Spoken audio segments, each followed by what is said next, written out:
नमस्कार, मैं हूं आशीष चित्रांशी और आप देख रहे हैं द न्यूज लॉन्चर।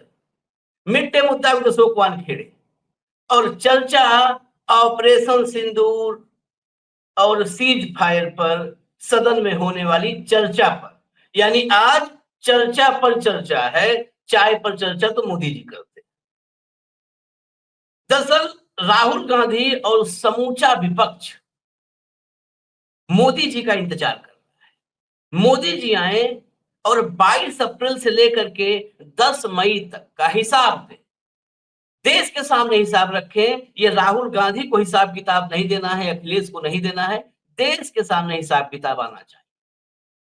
लेकिन मोदी जी हैं कि वो बाहर बोलते हैं, भीतर नहीं बोलते, क्योंकि भीतर फिर नो नो के बीच ऑन रिकॉर्ड भी एक शब्द है।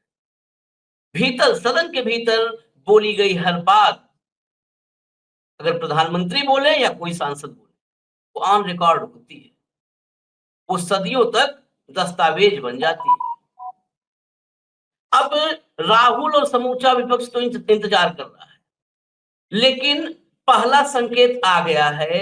किरण रिजिजू मोदी को छिपाने की जगह ढूंढ रहे हैं। हम आपको दिखाएंगे उनके बयान में बिटवीन द लाइन जो असली खबर है वो भी दिखाएंगे।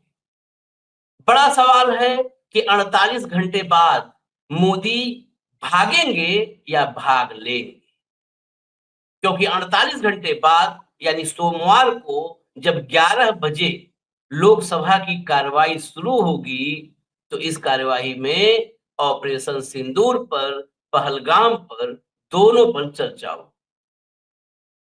खुफिया चूक से लेकर के और सीज फायर तक देश सुनेगा। तो इस 48 घंटे बाद मोदी जी क्या करेंगे उसका संकेत मिल चुका है। लाइए भाव को चर्चा।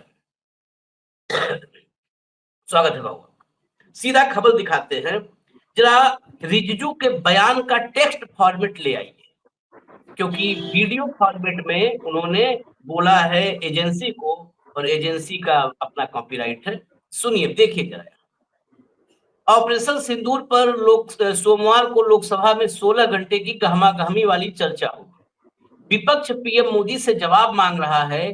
कुछ रिपोर्टों में कहा गया है कि पीएम मोदी शामिल हो सकते हैं।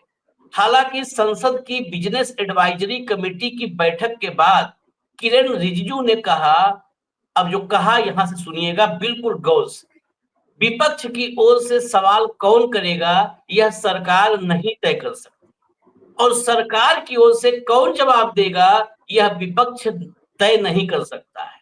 तो फिर यही सवाल उठता है कि पीएम मोदी चर्चा में भाग लेंगे या नहीं। सरकार ने विपक्ष से सहयोग मांगा है, लेकिन क्या हंगामा रुकेगा? क्या पहलगाम हमले और ट्रंप के दावों पर खुलासा हो पाएगा? ये बाकी तो रिपोर्ट का हिस्सा है, लेकिन सबसे जो खबर है असली ना, वो 2 लाइन में है कि विपक्ष से कौन बोलेगा ये सरकार नहीं तय कर सकती, और सरकार से कौन जवाब देगा ये विपक्ष नहीं तय कर सकता। यहीं पर बता दिया है कि 56 इंच वाले साहब भागने की तैयारी कर रहे हैं। बहुत सीधा सीधा समझिए। अब हो सकता है हमारे जैसे कुछ पत्रकार, छोटे छोटे पत्रकार है, कुछ सवाल करें तो मजबूरी में खड़े हो जाए। आपको याद होगा धनखड़ के इस्तीफे पर 12:14 पे जब उन्होंने ट्वीट किया था, और हम और भाऊ सवेरे 10 बजे वही कार्यक्रम रिकॉर्ड किए थे। तो कई बार हम जैसे छोटे छोटे लोग कुछ अनजाने में बड़ा काम कर जाते हैं। तो ये हो गया। अब जरा ओम बिरला का वो ले आइए टेक्स्ट। ओम बिरला साहब ने क्या कहा है। लोकसभा स्पीकर ओम बिरला ने विपक्ष से अपील की है। अपील सब विपक्ष से करते हैं इस देश में। देश सरकार चला रही है, अपील सब विपक्ष से। वे सदन के नियमों के अनुसार चलने दें सदन को। उन्होंने कहा, मैं सभी मुद्दों पर चर्चा की अनुमति देने के लिए तैयार हूं, लेकिन प्रश्नकाल को बाधित न करें। बिरला ने यह भी कहा कि संसद की गरिमा बनाए रखना सभी की जिम्मेदारी है। कृषि मंत्री शिवराज सिंह चौहान और संसदीय कार्य राज्य मंत्री अर्जुन राम मेघवाल ने भी विपक्ष से सहयोग की अपील की। सबकी अपील जो है विपक्ष से है, और सदन की गरिमा वाली बात तो ये पहले खुद आत्मसात करना चाहिए ओम बिरला को। गरिमा अगर जितना चोट खो रहा है उसमें ओम बिरला का सबसे बड़ा योगदान है। अब जरा हम सुनाते हैं गौरव गोगोई को राहुल गांधी के डिप्टी सदन में उपनेता जो हैं विपक्ष के कांग्रेस की तरफ से, उनको जरा सुनाइए। हफ्ते के शुरुआत में विपक्षी दलों ने अपनी मांग रखी कि पहलगाम में जो आतंकवाद हुआ और उसके पश्चात जो ऑपरेशन सिंदूर हुआ, उसको लेकर एक चर्चा सदन के अंदर होनी चाहिए और चर्चा में प्रधानमंत्री मोदी जी को भाग लेना चाहिए। अब देखिए, आखिर में भाग लेना चाहिए, जवाब देना चाहिए। भाग लेने का मतलब क्या है? कि मैराथन थोड़ो है कि वो भी भाग लेंगे। भाग लेने का मतलब है प्रधानमंत्री भाग ले, जवाब दे। अब वो कह रहे हैं जवाब कौन देगा, ये विपक्ष नहीं तय करेगा। भाऊ, मोदी जी देखिए देखिए आशीष जी, चुनाव प्रचार मोदी करेंगे और जवाब ननकूराम देंगे। देखिए आशीष जी, यदि विपक्ष के तरफ से राहुल गांधी, खड़गे जी लगातार सवाल उठा रहे हैं, विपक्ष की तरफ से तृणमूल कांग्रेस के अभिषेक सवाल उठा रहे हैं, मोहिया मोत्रा सवाल उठा रही है, वहां से लगातार समाजवादी पार्टी की तरफ से सवाल उठ रहे हैं, स्टालिन के पार्टी से जो लोग सवाल उठा रहे हैं पब्लिक के बीच में, वही लोग लोकसभा में भी सवाल उठाएंगे या राज्यसभा में सवाल उठाएंगे जो वहां मेंबर है। लेकिन पूरे ऑपरेशन सिंदूर का क्रेडिट अकेला लेके जाने वाला ये मां भारती का बेटा जवाब क्यों नहीं देगा, सवाल ये है। तब गृह मंत्री अमित शाह और रक्षा मंत्री राजनाथ सिंह के पीछे क्यों छुपेगा, या फिर ऑपरेशन सिंदूर की सारी क्रेडिट राजनाथ सिंह को लेने देते। आप तो ऑपरेशन सिंदूर होने के पहले, पहलगाम होते ही आप बिहार में जाके ललकारते हैं, अब सारी बातें सब दूर करते हैं। लेकिन मूल प्रश्न वही है, जब सदन में सदन के नेता ऑपरेशन सिंदूर, यदि सदन के नेता ये कहते हैं सदन का सेशन शुरू होने के पहले कि ये विजयोत्सव का सेशन है, यदि देश का ये विजयोत्सव का सेशन है, तो फिर सदन के नेता चुप क्यों? क्यों ये ग्रे एरिया छोड़ा जाता है कि कौन जवाब देगा, ये सरकार तय करेगी। अरे सरकार के तरफ से मोदी जी जवाब देंगे, उसमें क्या है। लेकिन इतने 2014 के बाद से आज तक का जो इनका ट्रैक रिकॉर्ड है, ट्रंप के ऊपर कोई बात ही नहीं होगी, लिख लीजिए मुझे। विपक्ष सवाल पूछता जाएगा और ये बार बार यही कहते रहेंगे कि पाकिस्तान ने हमको कहा और हमने सीज फायर किया। पाकिस्तान के साथ क्या एग्रीमेंट है, बहुत सारी चीजें बोलेंगे कि देश की सुरक्षा के मामले में हम बता नहीं सकते। या मुझे आज तक कोई ऐसा इश्यू बताइए जो विपक्ष ने उठाया और जिसपे संतोषजनक जवाब सरकार ने दिया हो। सरकार हमेशा आए बाय चलती है। सरकार ऑपरेशन सिंदूर के बाद विशेष अधिवेशन क्यों नहीं बुलाया सरकार ने, यदि इतनी बड़ी विजय थी तो? सरकार भाग क्यों रही है सवालों से? सवाल यह है, क्यों भाग रही है? 3 दिन सेशन बर्बाद हो गया, 3-4 दिन। क्यों नहीं सरकार ने पहले ही दिन कहा कि सबसे पहले चलो सिंदूर से ही बात हो जाए, चलो सिंदूर पे बात करेंगे, चलो विपक्ष भी पूछे और हम भी सवाल जवाब देंगे। क्योंकि कई जगह है, हमारे सीडीएस क्या बोले, हमारे एयर चीफ मार्शल क्या बोले, हमारे मलेशिया में जो अटैची है इंडोनेशिया में वो क्या बोले, ट्रम्प क्या बोल रहे हैं लगातार, ये तमाम चीजों का जवाब देना होगा। आप इनको डिसोन नहीं कर सकते। आप ये कह सकते कि अमेरिका के राष्ट्रपति ने जो कहा उसके लिए हम जिम्मेदार नहीं हैं, लेकिन हमारे देश के सीडीएस क्या कहते हैं इसके लिए जिम्मेदार है कि नहीं है? हमारे एयरपोर्ट चीफ क्या कहते हैं इसके लिए आप जिम्मेदार है कि नहीं है? डिफेंस के अटैची इंडोनेशिया में क्या बोलते हैं, क्या इसके लिए हम जिम्मेदार है कि नहीं है? और ऑपरेशन सिंदूर यदि खत्म नहीं हुआ तो टीआरएफ ने क्यों कल फिर एक विस्फोट का अपने माथे जिम्मेदारी ली, जिसमें एक अग्निवीर ललित कुमार मारा गया। अब असली मुद्दा आया। हाँ, क्यों? टीआरएफ ने यदि उसकी, और आप कहते हैं कि हमने लैंड माइन वहां ब्लास्ट की, हमारी लैंड माइन थी, हमने बिछाई थी। तो हमने लैंड माइन किसके लिए बिछाई थी?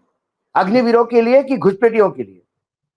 और यदि घुसपैठियों के लिए बनाई, आपने अपने ले में वहां पे बिछाई थी, तो क्या इसका नॉलेज गश्त वाली टीम को नहीं था? हाँ, क्या गश्त वाली टीम को आपने वहां करने के लिए भेजा था? लैंड माइन जब आप बिछाते हैं तो उसका पूरा एक मैपिंग होता है, और वो गश्त टीम को बाकायदा बताया जाता है कि ये एरिया में यहां से ऐसा चलना है और इस एरिया को हाथ में लगाना है, क्योंकि यहाँ माइंस लगी हुई है। कई दावे सवाल उठाते हैं, सवाल आर्मी पे नहीं है, सवाल राजकीय नेतृत्व पे है। आपने सीज फायर किया, 30 सिविलियन मारे गए, उसका हिसाब कौन देगा? कौन देगा? हाँ, उनके साथ न्याय कौन करेगा? उसकी जिम्मेदारी किसकी? जब चाहे तो पाकिस्तान हम पे हमला कर दे, हम जब उनकी मारना शुरू कर दे तो वो सीज फायर कर दे और हम तुरंत सीज फायर एक्सेप्ट कर ले। ये चूहे बिल्ली का खेल कब तक चलेगा? देश के हर इंसान की सुरक्षा का जिम्मा इस सरकार पे है। बॉर्डर के गांव अलग नहीं है। 30 से ज्यादा की कैजुअलिटी हुई है बॉर्डर के गांव में सिविलियंस की। उसकी जवाबदेही किसकी? चलो, आर्मी में तो लोग सर पे कफन बांध के जाते हैं, सैन्य में, लेकिन उनकी शहादत भी मायना रखती है। मैं बार बार कहता हूं, पाकिस्तान में हमने कितने मारे ये कोई मायना नहीं रखता। मेरे देश का एक भी फौजी तिरंगे में लपेट के गांव आता है तो ये देश का सबसे बड़ा नुकसान है। मैं भाऊ कुछ ट्वीट्स दिखाता हूं, कुछ और खबरें आ गई हैं। मैं बीच में अपडेट्स देख रहा था, कुछ और अपडेट्स हैं। मोदी जी, क्योंकि हमने जो लाइन ली थी, कई बार हम लाइन ले लेते हैं, उसके बाद और भी पड़ताल साथ साथ चर्चा के साथ साथ अपडेट्स आती रहती हैं। वो करीब करीब अब साफ हो रहा है कि नरेंद्र मोदी भागेंगे, भाग नहीं लेंगे, भागेंगे। उसके साथ ही आपने जो बहुत अच्छा किया कि जो कल के लैंडमाइन विस्फोट को इस चर्चा में शामिल किया। ऑपरेशन सिंदूर तो जारी है, मोदी जी के मुताबिक जारी है ना। तो क्या कर रहे हैं? लैंडमाइन हमने बिछाया या आतंकियों ने ये विस्फोट किया, ये स्पष्ट कौन करेगा? क्यों ये सवाल क्यों मैं कर रहा हूं? ये बड़ा महत्वपूर्ण है। इस सवाल के पीछे की वजह आपको पहलगाम जाकर के मिलेगी। पहलगाम में आतंकी हमला हुआ और टीआरएफ ने उसकी जिम्मेदारी ली। पहलगाम आतंकी हमले की जिम्मेदारी टीआरएफ ने ली भाऊ। बिल्कुल, टीआरएफ ने ली है। टीआरएफ ने ली। अब पूरी दुनिया में जो भारत सबूत कह रहा है कि हम सबूत दिखा रहे हैं, वो सबूत सबसे बड़ा है कि टीआरएफ ने जिम्मेदारी ली थी। टीआरएफ ने घूम घूम के हमने कहा कि टीआरएफ ने जिम्मेदारी ली थी। अब जब टीआरएफ जिम्मेदारी ले रहा है इस लैंडमाइन ब्लास्ट का, तो कह रहे नहीं हमने बिछाया था। आप दुनिया में खुद को, अपने चेहरे का नकाब खुद हटा रहे हो। पहलगाम में जब टीआरएफ ने जिम्मेदारी दी तो टीआरएफ ने आतंकी हमला किया, और लैंडमाइन ब्लास्ट की जिम्मेदारी जब टीआरएफ ले रहा है तो आप कह रहे हो कि नहीं नहीं वो हमने बिछाया। अब सवाल यही है बड़ा कि क्या ऑपरेशन सिंदूर जो आपने कहा कंटिन्यू है, वाकई ये सीज फायर है, ऑपरेशन सिंदूर कंटिन्यू है? यही आपको ही नहीं पता है। अगर कंटिन्यू होता तो आप एक जवान के, एक अग्निवीर के शहादत पर तत्काल रिएक्ट करते, तत्काल रिएक्ट करना है। हाँ, लेकिन मैं ट्वीट्स दिखाता हूं जरा, ये ट्वीट्स। इसीलिए ये सब पीछे का बैकग्राउंड जुड़ रहा है कि मोदी जी भाग क्यों रहे हैं, क्योंकि दुनिया देख रही है भारत की तरफ कि ये देश का प्रधानमंत्री क्या बोलता है। इतने दिन के बाद ट्रंप ने 25 बार बेइज्जत कर दिया, उसके बाद जरा 2 ट्वीट जो अभी अभी के हैं जरा दिखाइए कंट्रोल रूम। ये देखिए, ये हम अंबानी जी के चैनल के हवाले से दिखा रहे हैं। हालांकि मैं फिर कह दूं कि इन चैनलों की विश्वसनीयता कतई नहीं है, लेकिन इसलिए दिखा रहे हैं कि ये तो अगर बोल रहे हैं ऐसा, तो बाकी सच्चाई कितनी खतरनाक होगी। ऑपरेशन सिंदूर पर सोमवार को लोकसभा में होगी चर्चा। ऑपरेशन सिंदूर पर बोलेंगे गृह मंत्री अमित शाह। साफ कर दिया भाई, कोई न क्वेश्चन मार्क है न कुछ है, साफ कर दिया कि नहीं बोलेंगे मोदी, शाह बोलेंगे। ये एक पत्रकार है जो पत्रकार कवर करते हैं, थोड़ा उनके पास और इनपुट्स होते हैं। पत्रकार का ट्वीट इसलिए हम दिखा रहे हैं। ऑपरेशन सिंदूर पर लोकसभा में सोमवार को 16 घंटे की विशेष चर्चा होगी, जिसमें रक्षा मंत्री राजनाथ सिंह, गृह मंत्री अमित शाह और विदेश मंत्री एस जयशंकर हिस्सा लेंगे। यह चर्चा पहलगाम आतंकी हमले के जवाब में भारत द्वारा पाकिस्तान और पाकिस्तान अधिकृत कश्मीर में आतंकी ठिकानों पर किए गए हमलों के संबंध में है। विपक्ष ने प्रधानमंत्री नरेंद्र मोदी से भी इस मुद्दे पर बयान देने की मांग की है, लेकिन सरकार ने राजनाथ सिंह को चर्चा का नेतृत्व करने के लिए चुना है। जो हमने शुरुआत की थी, करीब करीब अगर ये खबर एकदम खबर, क्योंकि पत्रकार के हवाले से हमने लिया है, तो ये खबर अगर पुख्ता है तो भाऊ हमने चर्चा आज सबसे जरूरी कर दी इस देश के सामने। बिल्कुल जैसा बिल्कुल कि बिल्कुल 2020 में गलवान संघर्ष के दौरान हुआ था। ऐसे जगहों बिल्कुल पर राजनाथ सिंह सबसे बढ़िया, राजनाथ सिंह की उपयोगिता एक ही है इस सरकार, बिल्कुल एक बिल्कुल बिल्कुल बिल्कुल। भाऊ आ गया जब साहब। जब जब जब जब जब जब प्रधानमंत्री तकलीफ में आ जाए, ये सामने आके खड़े हो जाते हैं। हाँ और उनको वो प्रधानमंत्री 2029 तक चाहिए हाँ 2029 जो जवाब देने से भागता है। ये वस्तुस्थिति। मैं फिर धनखड़ पे ये दस्तखत क्या है करवाना हो तो आशीष इनके जी, कमरे में होगा। हाँ ये सिर्फ मन की बात कर सकते हैं, हाँ ये जन की बात का जवाब नहीं दे सकते। ये रैली में बताएंगे कि मां भारती का बेटा क्या कर रहा है, लेकिन मां भारती का बेटा सदन में नहीं बोलता। सदन में बोलेगा तो अपना महिमा मंडन करेगा, एक अकेला सब पे भारी, मिमिक्री करेंगे, एंटरटेनमेंट करेंगे। मणिपुर पे अविश्वास प्रस्ताव पे मणिपुर का जिक्र नहीं करेंगे।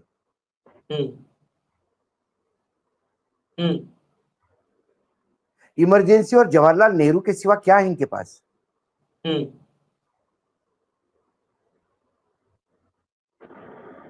इंदिरा गांधी, गांधी परिवार, जवाहरलाल नेहरू, बस इन्हीं के पीछे छुप के सारे सवालों का जवाब देने के बजाय ये पुराना इतिहास ढूंढना शुरू कर देते हैं और पुरानी बातें शुरू कर देते हैं और डिस्कशन को डिरेल कर देते हैं। इस बार विपक्ष ने कहना चाहिए, ठीक है जवाहरलाल नेहरू गलत है तो गलत है, इंदिरा गांधी गलत है तो गलत है, चलो आगे बोलो, चलो हम मानते हैं गलत है, आगे बोलो। ट्रंप ने क्यों कहा बोलो बोलो।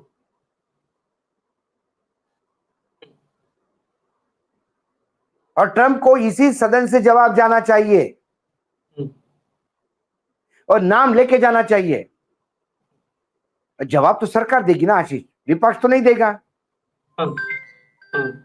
राहुल गांधी किस मुंह से कहेंगे कि हमने अपने बलबूते पे सीज फायर किया है, ट्रंप का कोई रोल नहीं था। सीज फायर सरकार ने किया है तो सरकार ये बताए, किसी का रोल नहीं तो नहीं बताए। सरकार ये जोरों शोरों से बताए कि अमेरिका के राष्ट्रपति डोनाल्ड ट्रंप झूठ बोल रहे हैं और लगातार झूठ बोल रहे हैं। सीज फायर दो दोषी के बीच में हुआ, ना अमेरिका का कोई ट्रेड का धमकी है, ना हम डरेंगे अमेरिका से। ये वक्तव्य सदन पे आना चाहिए, ये वक्तव्य रिकॉर्ड पे आना चाहिए। वहां के लोग भारत का नाम ले लेके बोलते हैं, भारत की अर्थव्यवस्था को नेस्तनाबूद करने की बात करते हैं, भारत के बर्बादी के कसीदे पढ़े जाते हैं। और ये भारत एक उपमहाद्वीप, 140 करोड़ का देश,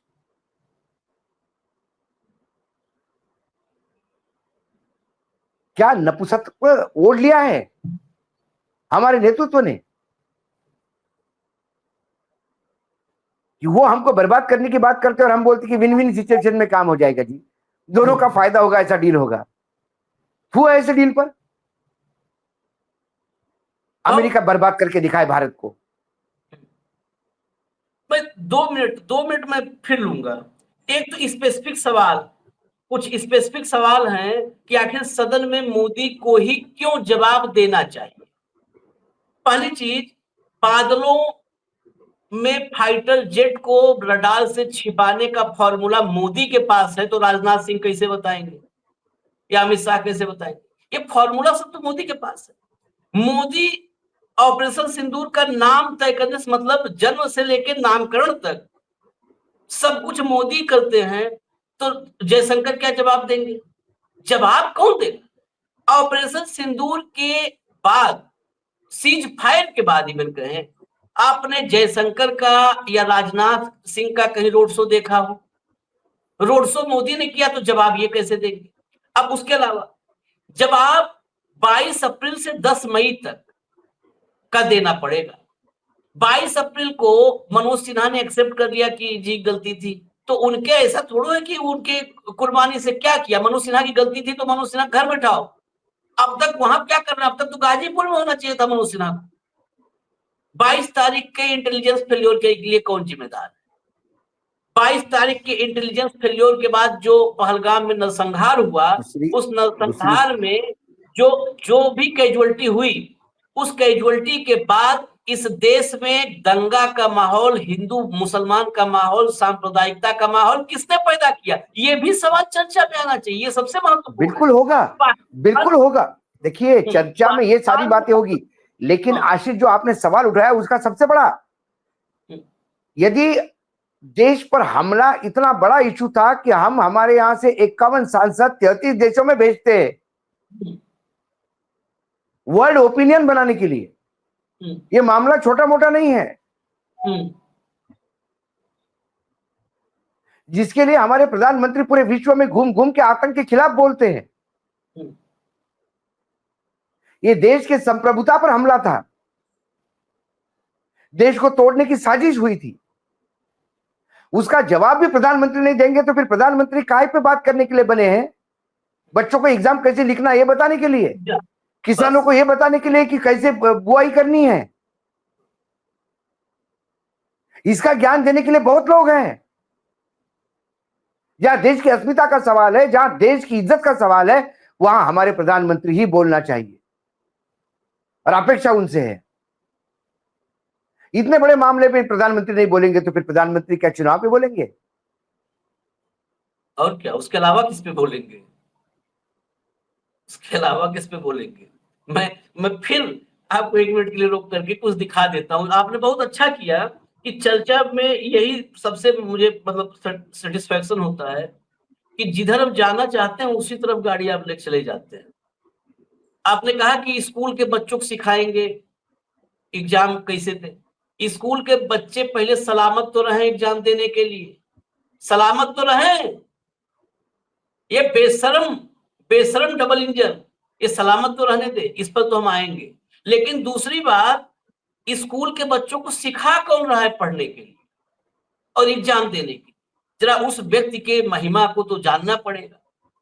मैं इस 2 दिन पहले जरा यूके चलते हैं हम लोग, ब्रिटेन गए थे मोदी जी। पहली फोटो दिखाइए मोदी जी की, फोटो दिखाइए।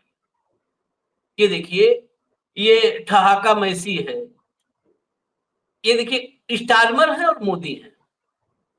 अब वो कुछ अंग्रेजी में बता रहे हैं, कितना देखिए धीर गंभीर कुछ दिखा रहे हैं वो। और इनकी भाव भंगिमा देखिए, इनकी भाव भंगिमा देखिए। मैं इसके आगे कुछ बोल दूंगा तो देश में सबसे आपत्तिजनक बात हो जाएगी कि ऐसे भाव भंगिमा, 2 आदमी अगर इस टाइप के भाव भंगिमा वाले हों तो एक को कहां बैठाना चाहिए?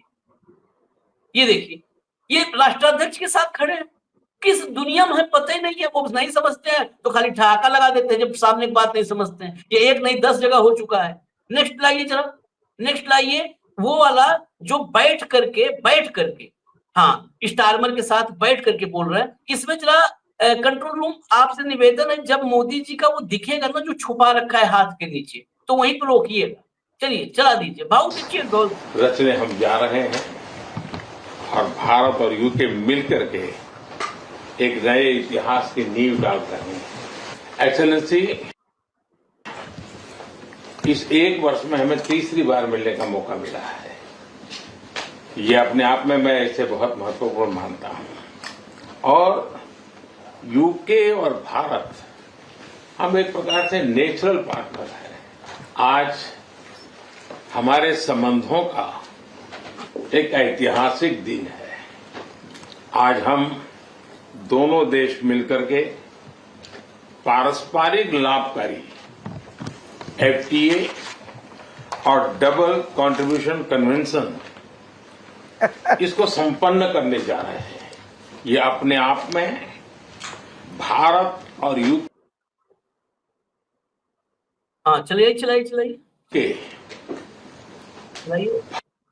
हाँ बस हो गया। ये टेलीप्रॉम्प्टर वहां पे नहीं लगा था, तो टेलीप्रॉम्प्टर नहीं लगा था तो पन्ना लेके बैठे थे, नीचे पन्ना लेके हाथ के आशीष भाऊ। हाँ आशीष, इनको पन्ना हाथ में लेके बोलने में भी कोई हर्ज नहीं होता। नहीं बाकायदा पॉइंटर्स रख के, लेकिन क्या है ये छद्म छवि वाले हैं। जनता को ये दिखाना है कि मैं कितना स्पॉन्टेनियस हूं। और ये जैसे बच्चे एग्जाम में कॉपी करने बैठते ना, नीचे पर्ची रख के लिखते हैं, वैसा ये अपने गोद में कागज लेके ऐसा नीचे पढ़ पढ़ के बता रहे थे।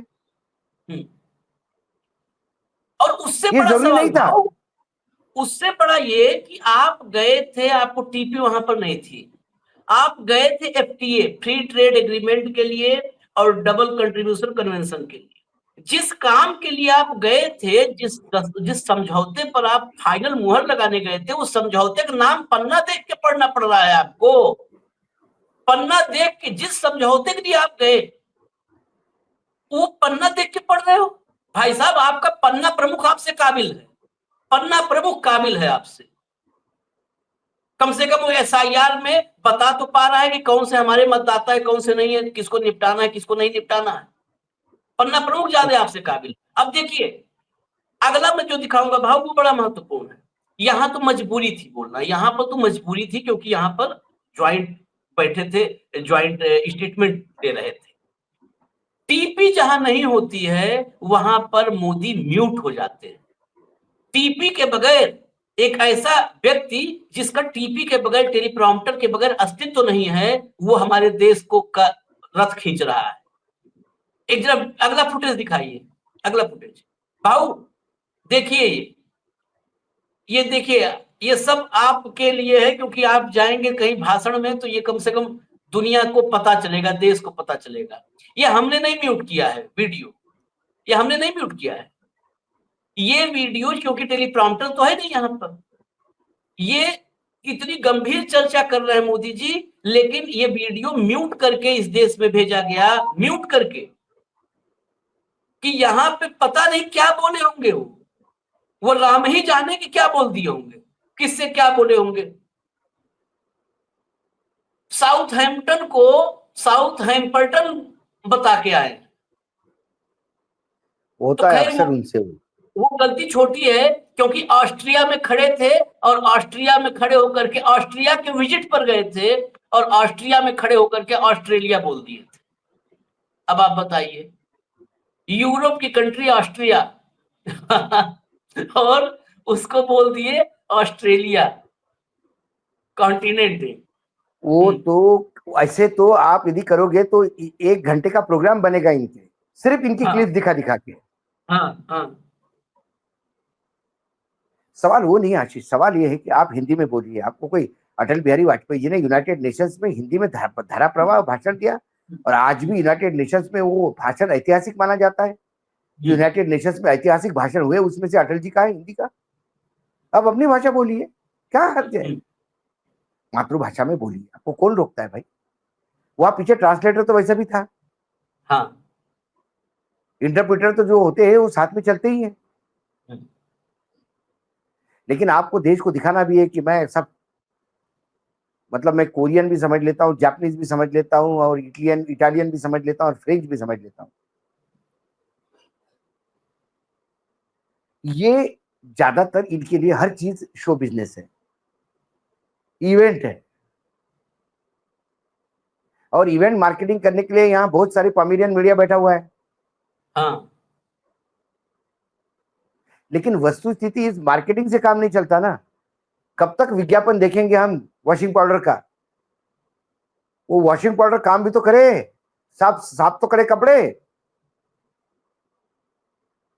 सिर्फ विज्ञापन की भरमार हो रही है। दुबे ने बताया कि अभी 20-25 साल देखना पड़ेगा निशिकांत हाँ दुबे। हाँ, 20-25 साल यही रहेंगे। निशिकांत दुबे को शूट करते हैं ना वो। निशिकांत दुबे भारत नहीं है ना।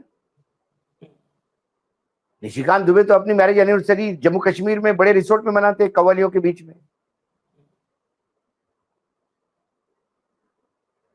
लेकिन जो आदमी 2 टाइम की रोटी के जिसके लाले पड़े हैं, उसकी अपेक्षा प्रधानमंत्री से है। मतलब ये बहुत ही, इसको शब्द भारी भरकम लग सकता है, हृदय विदारक स्थिति। जब बहुत भयंकर कोई मानसिक रूप से आहत होता है तो उसे हृदय विदारक स्थिति कहते हैं। ये देश के लिए हृदय विदारक है कि देश का प्रधानमंत्री चुनावी मंचों पर इस देश में जो कुछ भी है सबको अपने जेब में रख लेता है कि सब मैंने किया है, लेकिन जब सदन में बताना होता है तो मुंह चुरा के भाग जाता है। यही शब्द बता रहा हूं, यही शब्द एप्रोप्रिएट, उचित, हाँ, उपयुक्त शब्द है, भाग जाता। सवालों से भागना ही कहते हैं इसको। हाँ, और भागने वाले को हिंदी में भगोड़ा कहते हैं। ये मुझे पता है, मैं अंग्रेजी नहीं जानता, थोड़ा कम जानता हूं, तो हिंदी में भगोड़ा कहते हैं, इसलिए मैं हिंदी शब्द इस्तेमाल करता हूं। हिंदी में भगोड़ा ही कहते हैं। अगर कुछ भाजपा में अलग कहा जाता हो तो हमको सूचित करेंगे, अगली बार से मैं वो इस्तेमाल करूंगा। भाजपा में उसको विश्वगुरु कहा जाता है। ठीक है, तो अगली बार में जब हम विश्वगुरु कहें तो आप लोग समझ लीजिए हम क्या कर रहे हैं। ठीक है, ये शब्द बहुत अच्छा बताया भाव ने। अगली बार जब भी बोलना होगा कि भाग गए तो बता देंगे विश्वगुरु हो गए। चलिए, हमें इजाजत दीजिए, सोमवार का इंतजार कीजिए, हम भी कर रहे हैं इंतजार, और बाकायदे 11 बजे से कोशिश करेंगे कि हम भाव बैठे रहे इंतजार में। हाँ बिल्कुल, लगातार सोमवार को टच में रहेंगे और सोमवार को लगातार हम आपके बीच में रहेंगे। पल पल की खबर लाने का प्रयास करेंगे, विश्लेषित करने का प्रयास करेंगे, क्या होता है क्या नहीं होता है। और फिर वही जो हमको आशंका है कि ट्रंप का नाम लेने के लिए अभी वो हिम्मत नहीं जुटा पाए। क्या ट्रंप झूठ बोल रहे, ये वक्तव्य सदन पे होगा, सवाल ये है। बिल्कुल, और ट्रंप तो बहुत दूर की बात, पाकिस्तान का नाम लेने के पहले हिम्मत करें। जहां जहां बयान सुने सीमा पार आतंकवाद है, सीमा पार का नाम पाकिस्तान है। हम बता देते हैं अगर नहीं पता हो तो, उसका नाम पाकिस्तान है। इजाजत दीजिए हमें, फिर हम आएंगे स्पेशल कार्यक्रम में भाव के साथ। धन्यवाद भाव, बहुत बहुत धन्यवाद, नमस्कार।